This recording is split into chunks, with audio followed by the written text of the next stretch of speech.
When I was a kid, I was always drawing. I took art classes in school when they were offered, and even started an art club in my high school, but never in a million years did I connect my creativity with the wider world. The car we rode in, the cereal box on the table, or the couch we sat on while watching TV shows, that all of these were designed by one kind of artist or another. I never thought about these things. Neither did my family, nor my friends. So when I declared that I was going to study art, you can well imagine the kind of things I heard. So maybe you're a creative too.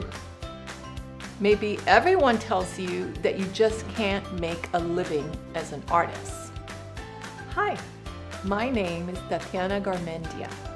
I'm a professional artist and an art professor, and I've been making a living as an artist for longer than most of you have walked this earth. I've been at it for a while, and I know from real experience that yes, you can make it. You can make a living in art. In this film, we're going to hear from young artists living right here in Seattle who are successful. They show their work, they sell it, they license it on merchandise, they win prestigious grants and commissions, and people pay them to come to their spaces as artists in residence.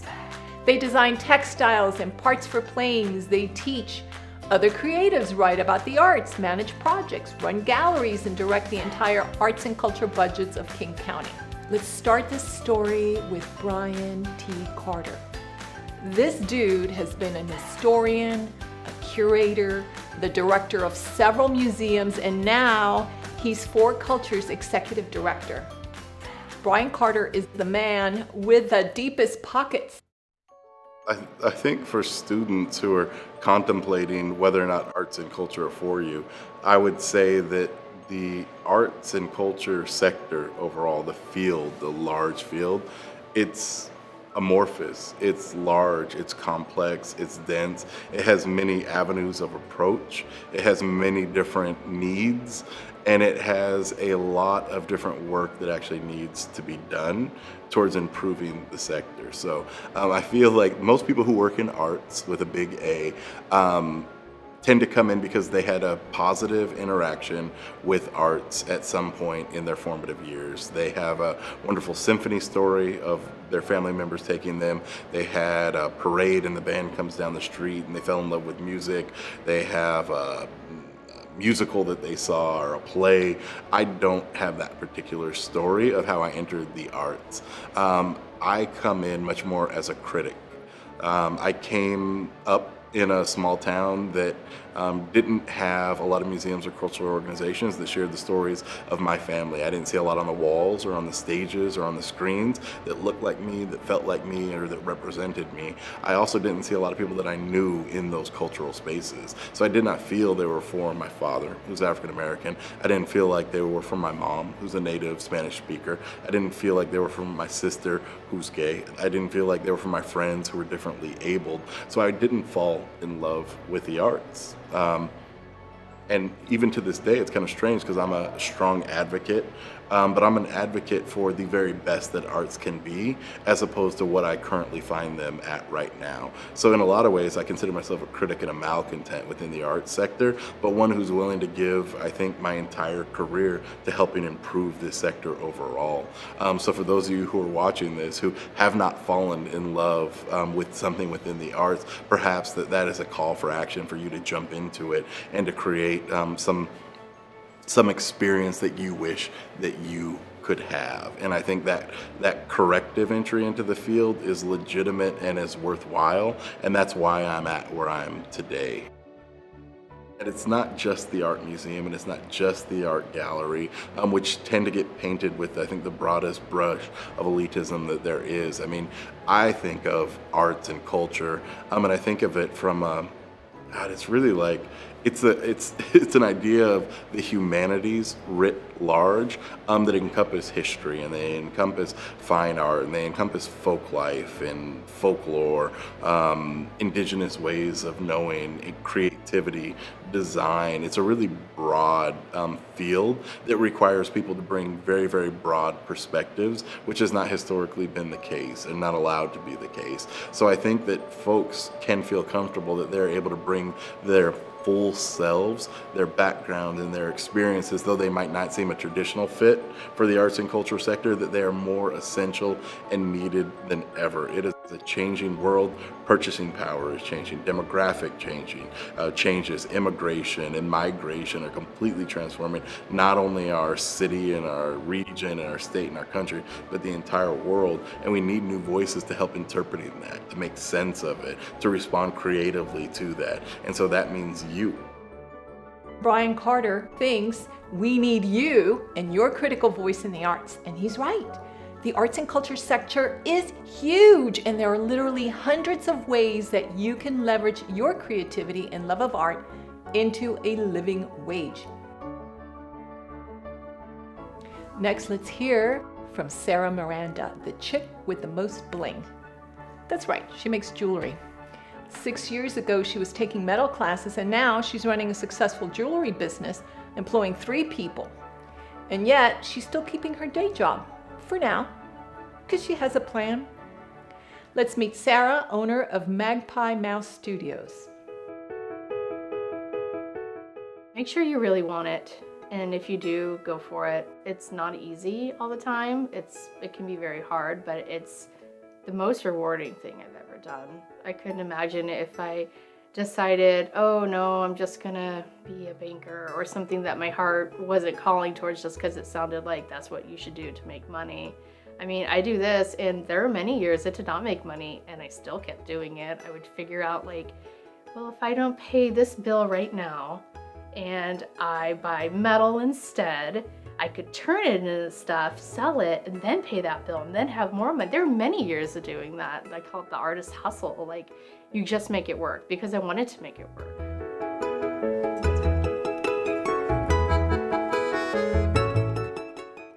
My husband's amazing. He's an artist as well. And when I started down the journey, you know, for Christmas and my birthday, I didn't get traditional gifts. I got my first kiln from my husband for Christmas one year because that's what I asked for. I would get gift certificates to Danica Design where I could buy tools or take classes. One year for Christmas, he asked what I want, and I'm like, a tumbler. And he was like a coffee cup or an acrobat? And I was like, no, it's the thing you put your metal in and it goes around and around. So always supportive in that way. And my friends too, like it's a very time-consuming job, and they all are just kind of waiting in the wings, being amazing because they know I don't have weekends free. They know I don't have much time to do much hanging out. So when they can organize something and we all get together, they pretty much know that's the one time I can do it. So everybody will come out. And as an artist, there is a business component that you tend not to think about. You're like, no, I'm going to be an artist. Somebody will probably sell things for me and handle it.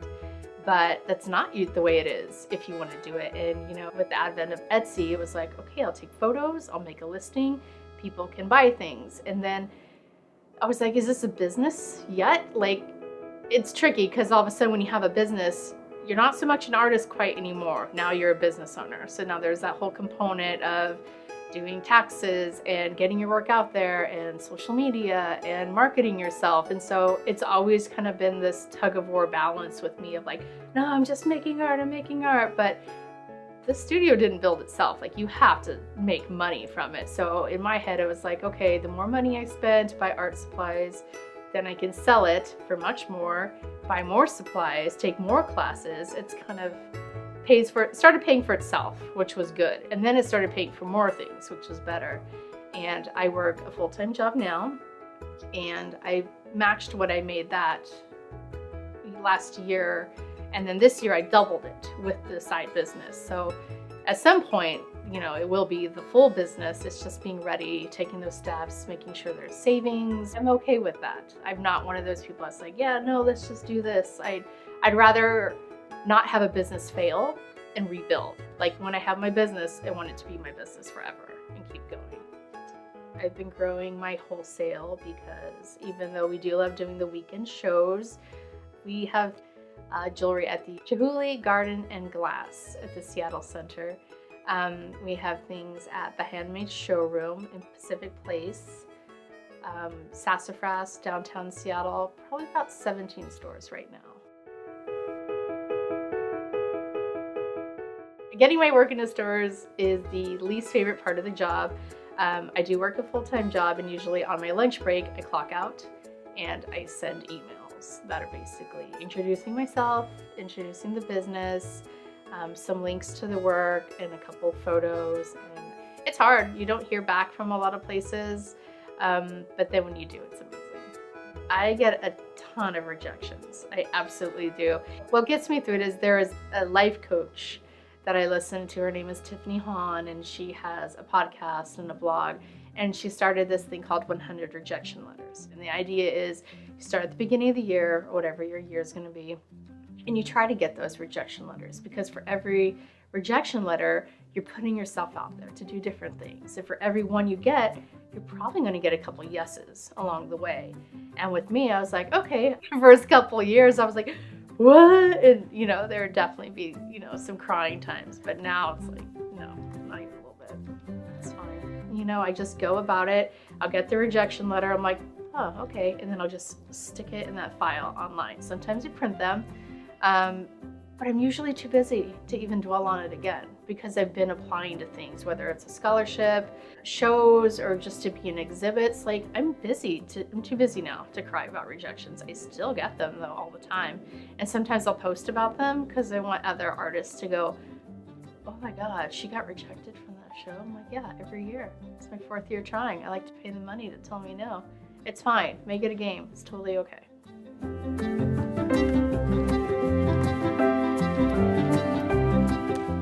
There you have it. Sarah Meranda took metal training classes and got her AA in jewelry making, and now she's off and running her own successful business, and she loves it.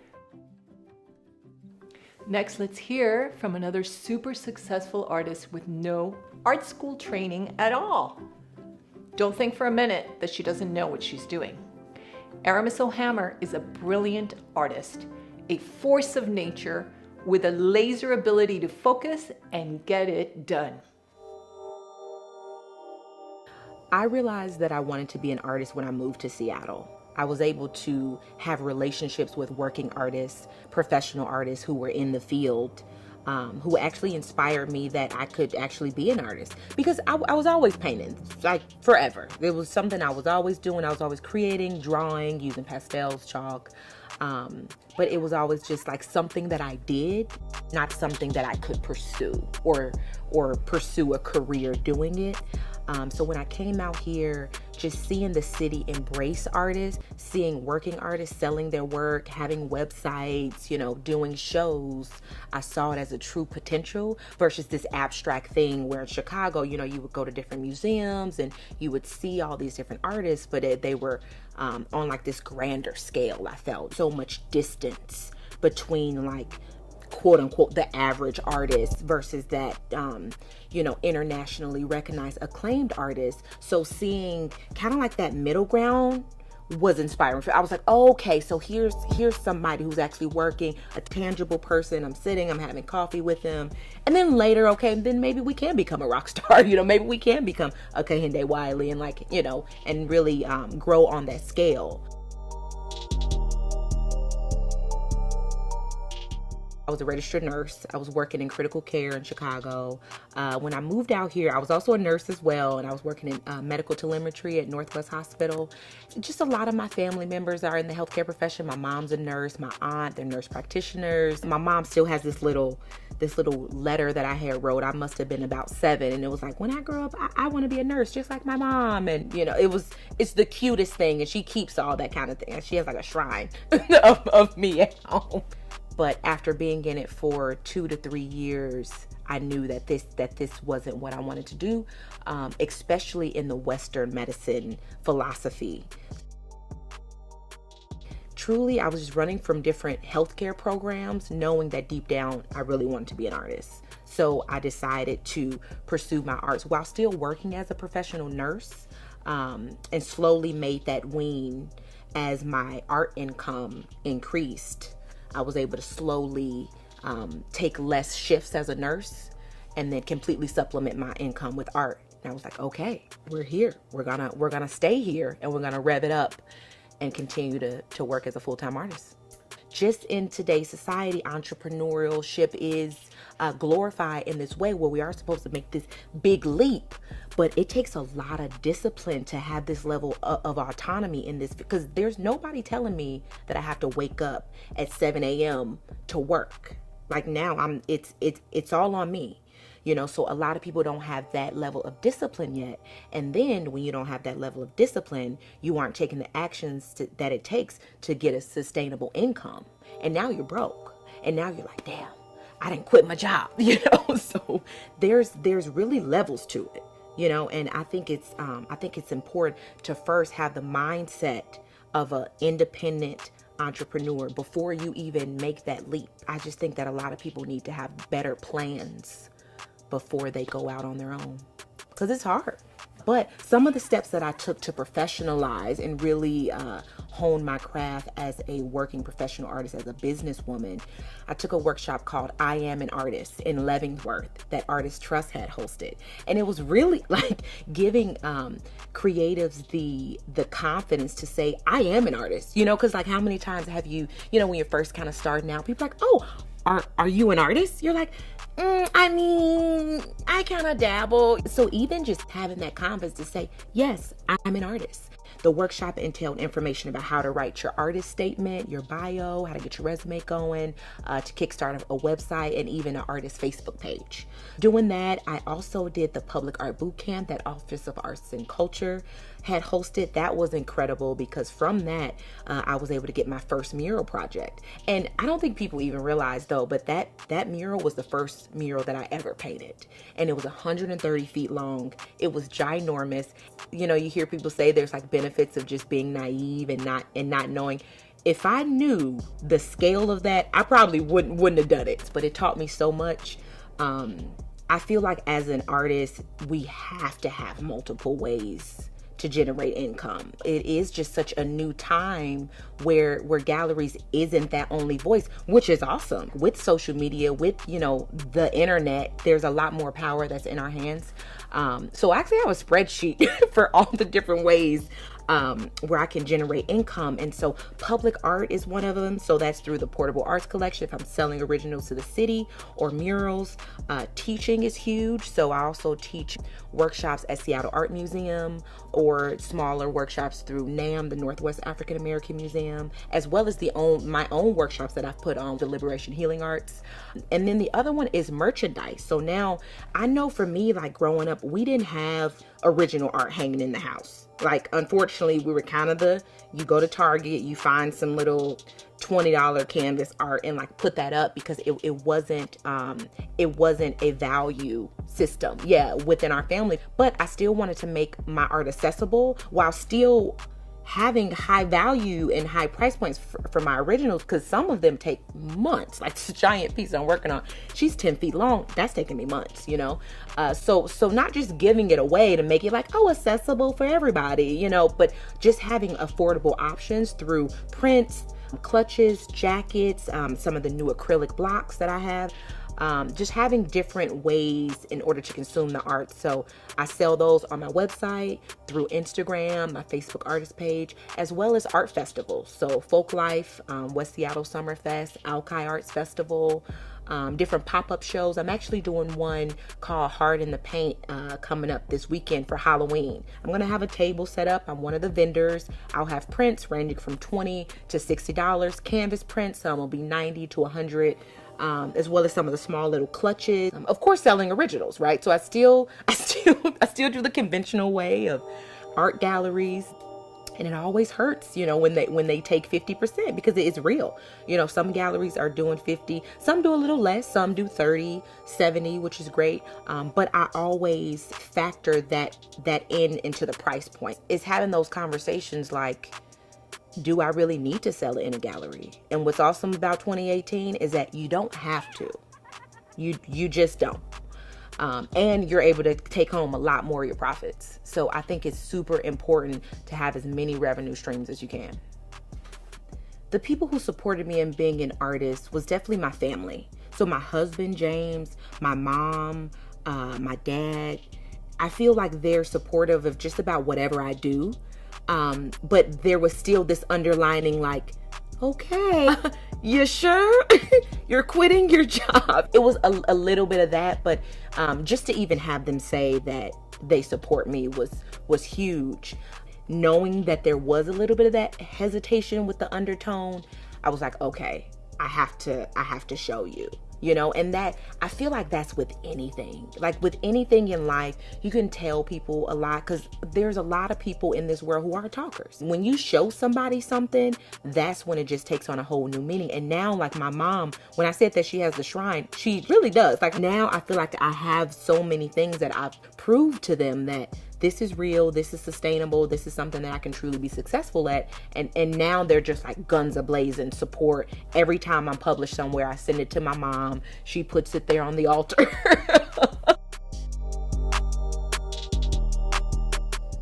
Aramis O had a solid plan for making the jump from full-time nursing to full-time art. She took her time and then applied the discipline that made her succeed in the medical field into art. It's important to take notice just how many different audiences and income streams she cultivates in her niche market. She's even got a spreadsheet to keep track. But sometimes even a solid plan can meet resistance. Let's hear next from Gabriel Marquez. With a successful graphic design and art career down in Texas, he moves to Seattle and has a hard time getting both going. That's rough because he also has a family to support. Let's look closely for what strategies Gabriel uses to overcome a new set of challenges. I drew throughout high school, and I always took art classes seriously. I went to the University of Texas at El Paso, and then that's where I majored in painting and graphic design. Those teachers really, like if you sucked, you sucked, and they'll tell you that you sucked. So you have to work harder, like just push yourself, like make it happen. Like if you don't have it, obviously, then try something different. But there's different avenues of art that you could fall into. Like you don't just have to be a drawing major or a printmaker. You could be a graphic designer with minimal drawing skills. And a lot of graphic designers that I went to school with, they didn't really know how to draw. So, but they're making it as designers. Anyway, after I got that degree, I went on and I had my daughter.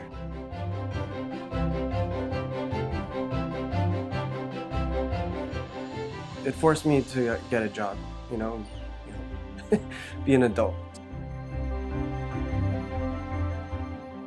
When I moved to Seattle, I was trying to get into the art scene, and I was like desperate, basically. I was going to galleries and just trying to find out how I can volunteer because I wasn't working, so I had a lot of time on my hands, and I was offering my time to just kind of network, right?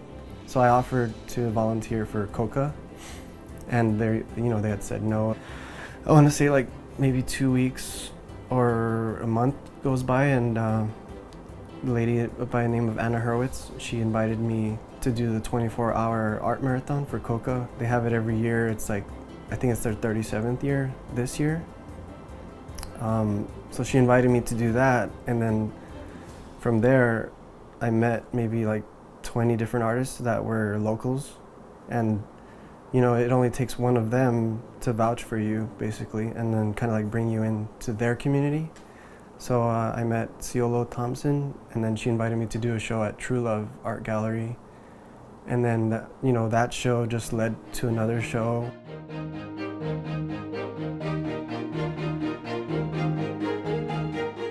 When I moved here to Seattle, the cost of living is more expensive. So your space diminishes. And so I went from like 5 to 8 foot paintings to like, 8 by 10 drawings. And then that's kind of where I fell in Seattle, like the drawings really kind of came out. Some people noticed, and I've been doing it ever since. I struggled for like a year and a half. I was working for an interior designer or a glass artist that had me like painting museum glass, basically, like really nice stuff. I worked for a screen print shop for a little while, and then I finally landed a job in aviation, working directly with interior designers that do all of the assembly in the interior of the airplanes when it comes to parts, you know, seating fabrics, seat belts, artwork on the panels that go for each class, business, economy to coach, and like custom stuff. So it's been a wild ride, but doing art and then having a substantial job with substantial income, like I'm able to kind of work two avenues at the same time. I had applied to be part of the artist pool for the King County from a flyer that I got from Casey Weldon, who's a well-known international artist. He had just finished doing a mural, and I was like, wow, like this is amazing. Like that's kind of what I've been waiting to apply for, is to do a mural and just do it, you know? So I had applied, and then a year and a half later, like it finally came around. The artist, his name is Gage Hamilton. He was curating for Culture, getting a bunch of artists together to paint Soto Track, which was like a 3-year project. And so I applied for that, and then I finally got in. And then this summer, they kind of like called us and let us put it on the radar, basically. And it was a 186 foot wide by 18 feet high mural. And I painted that with 2 other collaborators that go by the name of Rather Severe. They were super awesome to work with.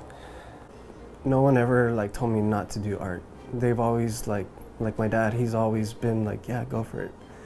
And I think he was just really happy that I have gone this far.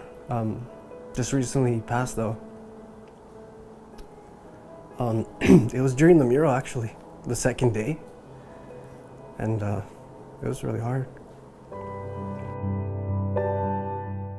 That really like pushed me to really do good for that. Yeah, I actually dedicated the mural to him.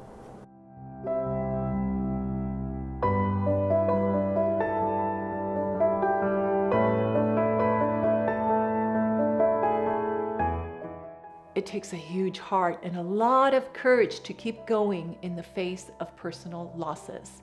I think the kind of grit and fortitude that Gabriel Marquez showed in finishing the mural and dedicating it to his dad, that's the kind of quiet valor that has already made him such a successful emerging talent. And it's those same character traits that's going to take him so much farther and so much higher as his career continues to unfold. Next, we'll hear from internationally renowned artist Humaira Abid, who lives and teaches in Seattle. Her meticulous miniature paintings and wood carvings will seduce you into confronting war, violence, sexual bias, and the fragility of childhood in unexpected ways. I didn't know I will become an artist until it was the time to go to art school. Actually, my family wanted me to become a doctor. I'm originally from Pakistan. In South Asia, when kids are good in studies, their families expect them to be either engineers or doctors. These are the 2 professions which are considered respectful. So I tried, I took science subjects in my high school and tried to please my family, but just couldn't do it. I just fell in love with art. I went to a very established and known artist, and I took classes in his studio. And when I decided I want to go to a professional art school, it became real to my family. And they were sitting on one side of the table and I was on the other, and they didn't want me to go to art school because art schools were considered a place where you get too much freedom and you can do whatever you like, which was not really encouraged for kids in Pakistan, especially girls. Also, for the reason it was not really considered a profession, more like a hobby. That was the first time I took a stand and I told my family, I'm going to art school no matter what. And I got admission in one of the very prestigious art schools in Pakistan, which was recognized in the world. And then the time came, my family said, okay, you can go, but there will be no support from the family. And you'll have to do everything on your own. And I took that challenge and I went to art school. I chose wood as my main medium, because I felt there was a lack of women's voice. And at that time, it was very challenging because I had to learn all the basics, and in art school, my teachers couldn't really help me. So I had to sit with wood carvers for about a year and learn all the techniques. So it took me about good 15 years to get all the basics and be where I am right now. So now I'm really, really excited about my main mediums of wood and miniature painting techniques and how I'm blending them together and doing installation-based work. I'm pushing the boundaries and doing something which has not been done before.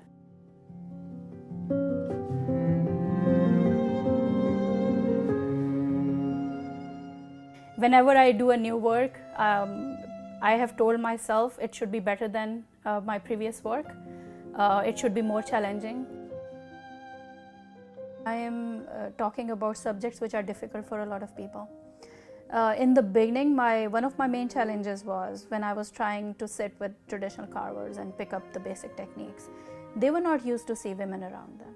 And I remember one person in particular, who was the owner of one of the workshops where I would go and sit with the carvers, made some very awkward comment about me, about my body, which was very inappropriate. And I just got up. I was in shock at that time. I got up, I left, and I'm a very strong person, but that thing actually really hurt me. And I remember leaving his workshop, moving towards a bus stop, and was thinking I'm going home. And I said, no, if today I leave, that person will never understand and will never stop. And it will still be difficult for other women. I've stopped, I turned back. I went to his office and I said, today I understand the difference between getting education and not getting education. Why women are not able to work is because of men like you, who are making it difficult for them. And I hope you understand today that it's because of people like you, and I hope you change and make it easier for them to work. And I turned and I left. And something happened in that moment that he realized, and he started calling my home and apologizing, and he said, you come back, I promise you, you will never have a problem again. And I took his apology, I accepted it, I went back. He became one of the teachers from whom I learned most at that time. And later on, I took my students there, and no one ever had a problem again. So I still think in such moments, if we don't take a stand, things won't change.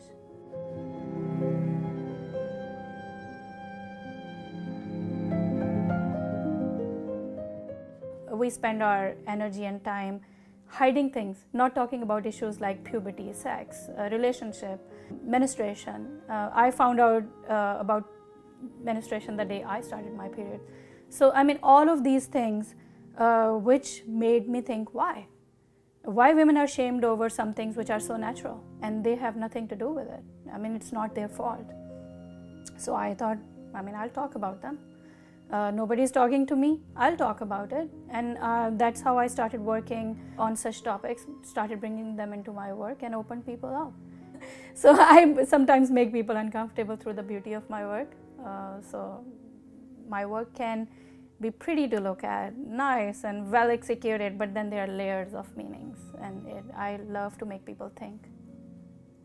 My advice for kids who want to take art as their profession, if they really feel this is something that comes out of their heart and they're passionate about it, they need to pursue it, no matter what. It will be difficult, it will be challenging, but it will be the most rewarding thing. And the satisfaction that comes out of it, there will be no match. It's not an easy path. I had many challenges, but if I have a chance to go back in life and do it all over again, I'll do it all over again, the same way. Just getting an art education was a challenge for young Abid, But in artisan life, you don't reach greatness without courage, without honesty, hard work, and vision. Recently, Abid came over to my studio so I could help her edit a video of her driving in Mecca. She took the wheel for her Saudi sisters, still behind bars for fighting for the right to drive. Humaira was literally risking her freedom, possibly her life in doing so. Creatives have a voice, and how they use it has a real impact on their world and ours. That's what broadcasting and print journalist Lisa Edge wants us to think about. Artists are very important in society, and they're documenting what's happening. And they're a way for us to look back and look through current events through a different lens, and like, how are artists responding to certain things? You know, particularly like I'm thinking of Trump being elected, and I covered a show at Bonfire Gallery responding to Trump. And you know, that's going to be a good way for us to look back and seeing how the country was feeling. You interview one artist who's making a statement, they're friends with other artists who are making a statement, and it goes on and on and on from there. I've been able to utilize Facebook, and Instagram has been quite valuable, especially if you're an artist, you gotta be on the gram. That is the place to be. That is a great place for exposure. I'm given a lot of latitude here, which is fantastic. And unlike any other place I've worked, where I've been before, you'd have your meeting, you'd pitch a story, and it would be lots of other people saying yay or nay to that. And if they didn't like it, you'd have to go back to the drawing board, or they would give you something, it's highly stressful, especially if you're working in a daily deadline, which I'm used to. It's go, go, go, go, go, and there's a lot of pressure on you. So I'm able to say, this is what I think, this is who I want to profile, this is the show that I want to cover. I always make sure that it's in line with our mission. Like, that's who I'm looking for. Recognize where things are lacking. I do. I very specifically, I look for Black female artists who are making a statement, because I know that they need to be put on a platform. They need to be given just as much shine as other folks. I'm very, aware of interviewing the white guy in the suit. And I try not to, even what I'm doing today with the arts. I mean, there's sometimes I can't avoid it, like a curator or something like that. I'm working in print right now, so you don't always see that, but I know that's there. We don't need it. White dudes in suits are represented quite well, but women are not, people of color are not. So that's who I'm trying to put on a platform. I actually started out in print, but there was our first writing class. I thought, well, I like broadcast writing better. So I switched to broadcast. Right before I graduated, I actually got hired as an assignment editor and associate producer, and I worked on the weekends. And just from there, got my first on-air job later that year in Wilmington, North Carolina. Then I moved back to Myrtle Beach, worked at a TV station there for 3 years, took a break, got back into the business at WPDE, News Channel 15, also in Myrtle Beach. So I went back to the competitor a few years later, did that as an anchor and reporter. So I've done everything as far as broadcast is concerned. I can anchor, I can report, I can shoot, I can write, I can produce, I can do all the things. I've had to, in some ways, kind of defend covering the arts here. And I like to think of it as like my articles is a spoonful of sugar for the medicine. In news today, and not just here, just everywhere, there's a lot of doom and gloom. There's a reason that the phrase, if it bleeds, it leads, is a thing in journalism, whether it's print or broadcast or whatever medium you're talking about. So, and I'm not interviewing artists that are just drawing pretty pictures. I'm interviewing artists who are also making a statement, people who are addressing, economic and social justice, equity, identity issues, all different types of topics. And so it's another way to get you to think about serious issues, but in a beautiful way.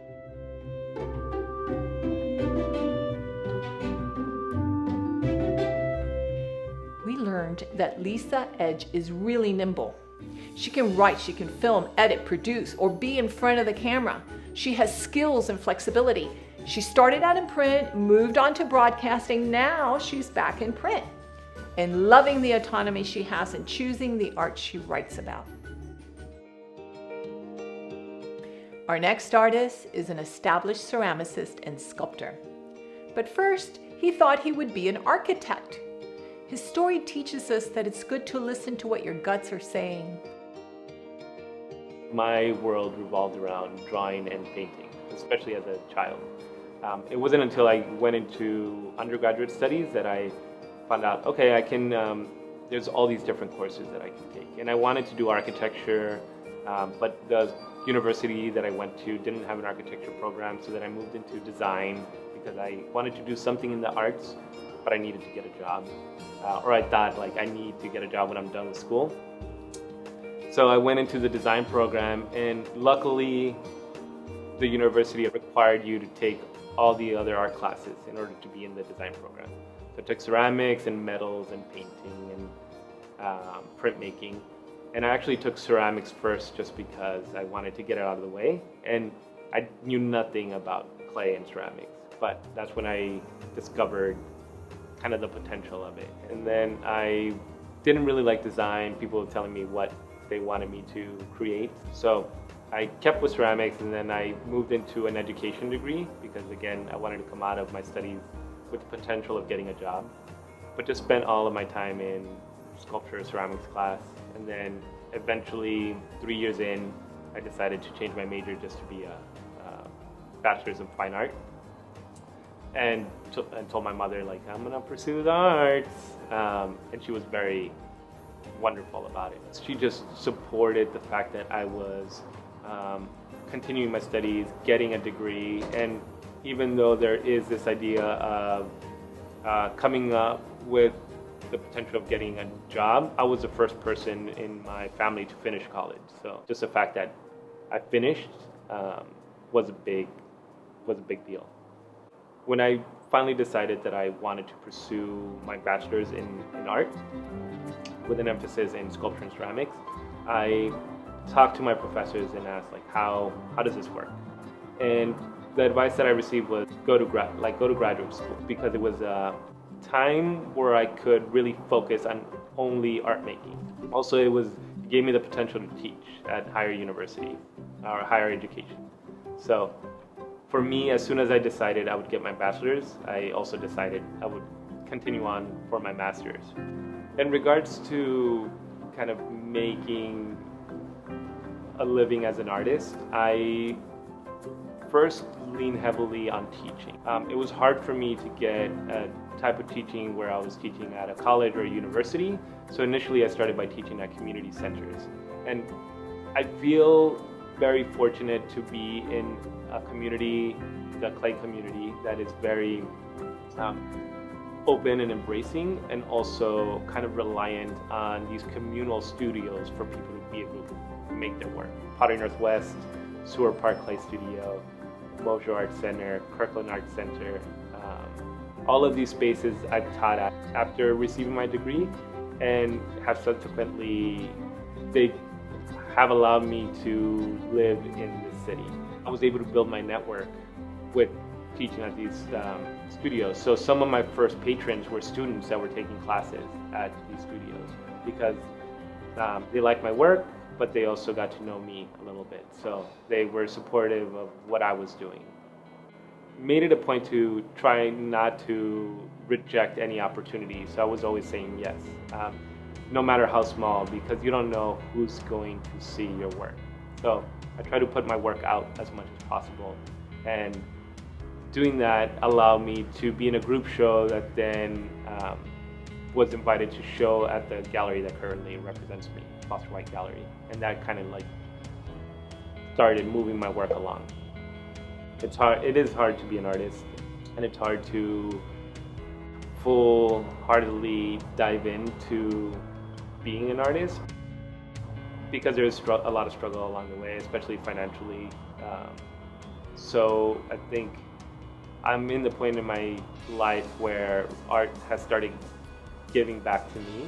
So I've been giving a lot of myself to it, and it's finally like feeding me back in a different way. So I apply to things and then you don't get in, and I have applied to many things, and I've received some, and that can sustain me, but I also don't get a lot of them, right? And I know that that's part of the process of being an artist, like being vulnerable, putting yourself out, and then having other people judge you in some sort of way. So that can get a little bit heavy, but I also have been on the other end at this point in my career where I have served on a panel jurying people, and it did help me realize that it's just a matter of opinion for the time being, and you can try the same thing multiple times, and if you keep going and persisting, you will eventually get something. You just make sure that you love the art that you want to pursue. You have to love what you're doing, and think of it as a job. You're having a lot of fun while you're working, which is what work should be, but it is work. You have to show up, you have to create, you can't just wait for things to happen, you have to make things happen. So it's totally a viable way of living, but you just need to make it happen and want it. George Rodriguez's art career is really taking off, so he's scaled back on his teaching radically. His studio is set up for steady production with assistants to help him meet the demand for his artwork. It's awesome that despite their blue-collar background, George's family supported his decision to pursue art. I can tell you from experience, though, that many Latinx families don't. I suspect George would have continued in his art career anyways, like our last artist, Philippe Hyojung Kim. Philippe is so honest about finding ways to make it happen. He teaches with me at Seattle Central College, where we're always exploring with our students ways to balance our creative voices and making a life in art. I mean, of course, there's always a concern with parents. How are you going to make your living? You're gonna be a starving artist. I mean, those preconceived notions are exactly what they are, preconceived notions that, rarely have backing, actually. I think there is enough infrastructure in our communities for us to support each other as working artists. Of course, we need more and more. Yeah, I think there is enough industry, enough communities to support and flourish as a working artist. I mean, I've learned this by having lived in different communities throughout the U.S., from Massachusetts down to Nashville, Tennessee, to Dallas, Texas, to now Seattle, Washington. There are communities everywhere, there are industries, and they're always looking for working artists to be part of the community. When I'm teaching, I'm learning. I'm always learning from students, with students. I get to talk about not only what I do as a working artist, practicing artist, but I get to pick their brain, pick the students' brains, and see what kind of creativity that I've never seen before, or what I can also provide some, maybe you should try this way, maybe we should. So I think the process of teaching helps me keep my mind open, keep my practice open, and just as creative, just as energetic and inventive. And for example, like this whole new body of work that I probably could not have made without seeing my students work on the same material in a project. So yeah, I'm learning from the students too. So, and no one said following the dream is easy, and it's really hard. I'm still finding myself like I have to push myself even more to fulfill or trying to satisfy my own desire or goals in my own making. And like those days that I tell myself, oh, I'm just gonna stay home and not do. And those are the days I have to like tell myself that, okay, you just have to go. I mean, even if it's staying in your studio or staying on your desk, just not even drawing, not even making anything. Just give yourself the time to be in this moment, be in that space. Something might come. There are so very many ways for creatives to succeed in making a living. We heard from Brian Carter, who as a critic of the art world has found a way to make it reflect a more equitable world through arts administration. From Sarah Meranda, who sells her jewelry directly and through retailers. From Aramis O, who gave up a very secure job and has since surpassed her income as a nurse through the sale of her work, merchandise, and teaching. From Gabriel Marquez, who earns a substantial salary as a graphic designer and as a public artist. From Humaira Abid, whose work has garnered lucrative art commissions, is in numerous international art collections, and regularly wins grants and fellowships. From Lisa Edge, who has always made a living as a creative, either in broadcasting or writing, and specializes in art journalism. And also from George Rodriguez, who sustained his sculpture practice through teaching until it started to demand more and more of his focus. You may have noticed that every creative in this film today is a person of color. The media often focuses on how people of color and artists of color are lagging behind their white counterparts. And although I'm the first to admit that institutionalized racism is still a problem in our world, I also know that we are successfully making culture and making a living in art. Like Lisa Edge said, if it bleeds, it leads, but it can also give us a warped sense of the world. Every single creative in this presentation is at the top of their game, and nothing and no one is going to stop their continued success. The same can be true for you. White, black, brown, yellow, red, or mixed. All creatives. You too can make a life in art.